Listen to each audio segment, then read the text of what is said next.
We're still on Wale Olomu Memorial Awards and Roundtable. And the man in the center of the table, perfectly round as far as we are concerned, is Chief Tony Okoroji, uh, the chairman of COSON and the chairman of many other issues, top talks and all. It's all over the place. This is the grandmaster of award ceremony. I have not seen something before like I did in 1992 Nigerian Music Award. Excellent. Um, let's just briefly. What is keeping you from writing the story, the book on the making of such an award? Um, Fine. Uh, be- Before I joined you this morning, I had to publish um, an edition of Saturday Breakfast with Tony Okoroji.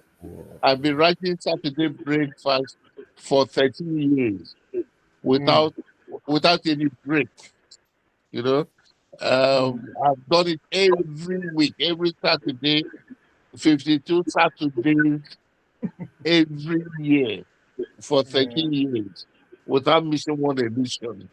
And if you read them, if you put them together, you have all the books you need with respect to the background of the Nigerian music industry, Yeah. uh, the Nigerian music awards, the development of copyright in Nigeria, the different disputes and quarrels and laughters and the celebrations and um, and uh, and sometimes even burials and all that. Mm. So I would recommend that you go and read Saturday Breakfast. You know, and if you decide to make it into a book, please make it a book and pay me some royalties. I'll be grateful. Okay, okay. It has reached a point that we will have to take since the horse will not drink and is already at the stream, we will take the cup and pour it inside. So we'll do that. We'll follow your advice. Now I want to talk about though you are not a record label owner, but I want to have it from the perspective of the artist. One of the disadvantages I understand of signing on to a major record label or company is loss of creative control.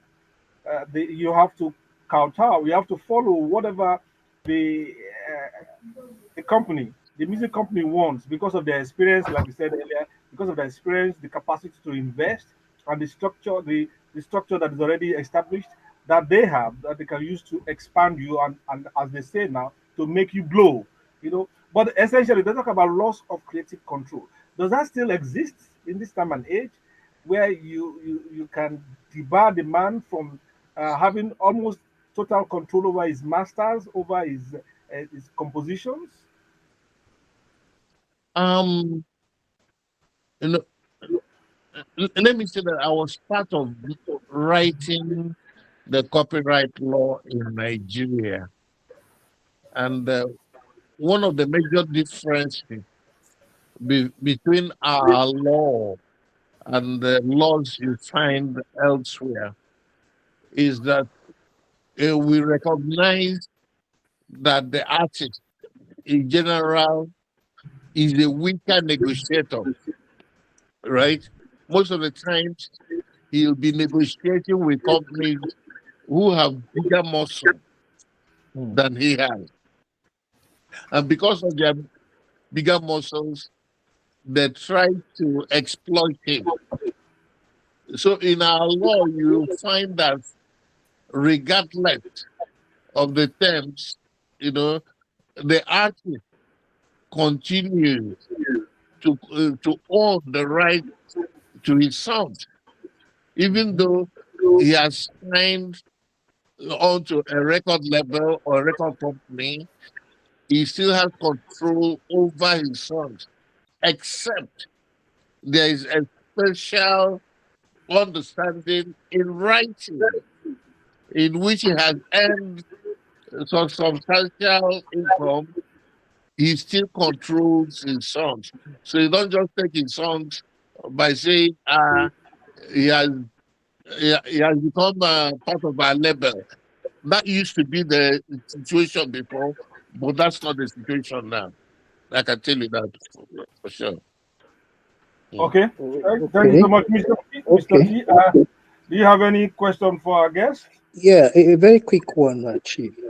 When it comes to being paid royalties, Yes. must artists also take charge or take cognizance of the instrumentalists, the back vocalists, and so on, who are part of the production? Does I want to know? I mean, it looks very naive, but I need to No, no, express that. it's not naive at all. That's one issue that everybody right now is talking about.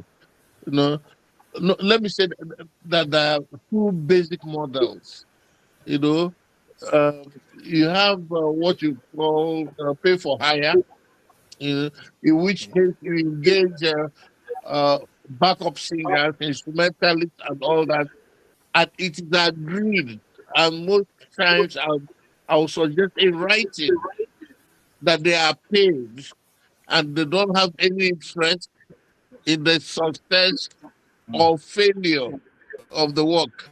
I know we all double into when the work is successful, but let me tell you that most of the times the works are failures, and nobody argues when the works are Hmm. failures. No, but there are also the situations when the contributions of the instrumentalists are such that there is an agreement that, in a way, it's said that a percentage of the income will go to them. And if that is the case, then everybody has to keep to the agreement. And then you won't have this crisis. But the problem is always when you start like Padis and forget that this thing is business. And then when the thing begins to make money, everybody begins to quarrel. Hmm. So, can I come in Yes, please. on this particular issue? Okay. I mean, it's very, very difficult for instrumentalists to get paid, you know. But of course, in Europe, you have an organization called PAMRA, and Yeah. PAMRA actually, they recognize all the instrumentalists, on an album. But it's quite a long process, to do that. But at least it's a fantastic setup. So you have to document, you know, on that album, each album, what you've contributed on that album. So if you play trombone, you play saxophone, you play percussion or whatever, then you list all that album and then make a copy of it. I think they're based in Germany or so. So so you get some money from that. Uh, Okay. Well, Chief, any last comment, advice for our artists whose lifestyle appeared to be fabulous, and we hear end story is usually very pathetic. Any passing No, advice? no, and what I would say is that everybody should understand that this is business. It's a profession, and every profession requires discipline. We call it show business. That term show business emanates from two terms, show and business. Yeah. And my experience is that we'll concentrate more on the show and less Mm, on the business, mm, and then we start quarreling. If you are mm, in business, you must have discipline. If you don't have the discipline, engage somebody who has the discipline to look after your work. You must rehearse.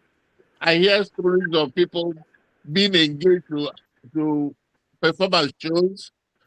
They will not show up, or they show up late, and uh, and they think that they are going to make great careers. It doesn't happen anywhere in the world, you know. So I will ask all my brothers and friends in the entertainment family to show ourselves well and create a better image for the Nigerian entertainment industry. And I want to once again commend Faj and all the people who have put together this program. I hope that we do things like this over and over again. Ignorance is a disease, you know. Knowledge is power. Thank you very much. Thank you Thank you, so Chief. much. That's the voice of Chief Anthony Okoroji. You will listen. If you watch on YouTube, you'll be able to see his face. I've been having people ask me on Facebook, show them. You want to see their face, show them on camera. You'll be able to do that only with YouTube. What we'll see can only do that if you're in the studio. Thank you so much, all the way from Texas, uh, Chief Tony Okoroji. We would like to release Thank you to you. go and sleep. Thank you. Let me go to bed now. Thank you. Thank you. Thank you so much. Thank you, Chief. Thank Thank you, you, Chief. Chief. Thank you, Chief. Mhm. Okay.